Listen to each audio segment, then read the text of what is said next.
ஜெய் ஸ்ரீராம். சொல்லுங்க, என்ன விஷயம்?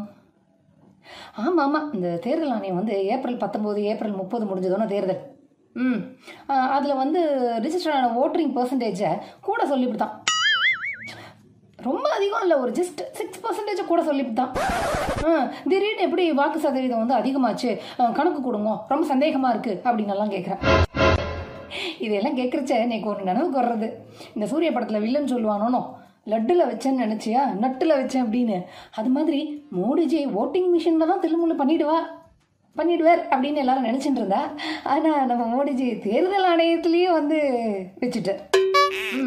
அதனால கணக்கு கொடுங்க, சந்தேகமாக இருக்குது அப்படின்னு கோர்ட்டுக்கெல்லாம் போயிருக்கா. போட்டோம். இதெல்லாம் ஜனங்களுக்கு தெரிஞ்சுட்டா என்ன பண்ணுறதுன்னா, ஐயோ ஜனங்களுக்கு மெகா சீரியல் பார்க்குறதுக்கும் கிரிக்கெட் பார்க்குறதுக்கும் மொபைல் நோண்டுறதுக்குமே டைம் சரியாக இருக்குது. இதெல்லாம் எங்கே கவனிக்க போகிறேன்? இதையெல்லாம் கவனிக்கிற அளவுக்கு மக்களுக்கு அறிவு இருக்கான்னு கேட்குறேன். இதையெல்லாம் கவனிக்கிற அளவுக்கு மக்களுக்கு அறிவு இருக்கான்னு கேட்டேன்.